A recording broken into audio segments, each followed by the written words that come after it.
ګورئ علماو د عصري علوم وكل ما يحتاج إليه یا تحتاج إليه الأمة فهي من الفروض الكفاية. دا عبارت موږ تاسې موسوعې دي چې له مختلفو کتابو یې دي زموږ تاسې راخیستي دي. دا ټول علوم فرض کفایي دي چې امت او مسلمه ملت ورته احتیاج لري. دا په فرایضو کې راځي.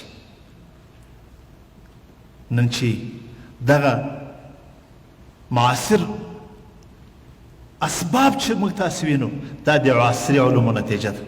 موږ تاسې وینو پلانکي پوهنتون دغه اختراع وکړه، دغه مرض یې تشخیص کړو، دغه علاج یې تشخیص کړو، دغه شی یې جوړ کړو، دا سیاره یې جوړه کړه، دا راکټ یې جوړ کړو.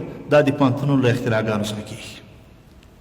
نو زه وایم چې ای علماو، ای استادانو په پوهنتونونو کې، استادانو ای دعاتو په پوهنتونونو کې زموږ داعیانو مبلغینو، دغه بل اړخ دغه محسنینو ته متوجه سئ، دغو ته فکر ورکړئ چې د امت او د ملت د ترقي لپاره په مخ ولاړ شي. د امت او د ملت لپاره محنت وکړئ، کوشش وکړئ.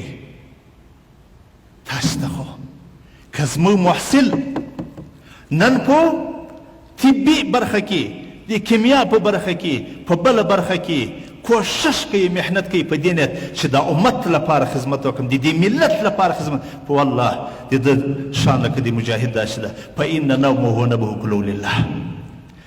رسول الله چې وایي چې من خرج في طلب العلم فهو في سبيل الله. ولې د ټولنې خیر به یې پکې، ځکه د ملت او د امت د خیر لپاره وځم، ما به دا جهاد وي. فإن نومه نبه كله لله. فکر ورکه، نظر ورکه، سې محنت وکړئ، کوشش وکړئ. دلته چې یرغل راغلی و، یرغل دا فکر ورکاوه چې تاسې د امریکا نه پرته هېڅ نشئ کولی، تاسې معبود هغه ده، تاسې په هر څه کې هغه ته محتاج یاست.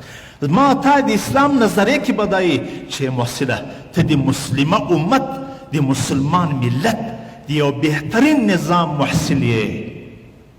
محصله د دې نظام، د دې ملت، د دې اسلامي امت د ترقي لپاره سوچ وکوه، کوشش وکوه، محنت وکوه، په تحصیل کې وړاندې ولاړ شه.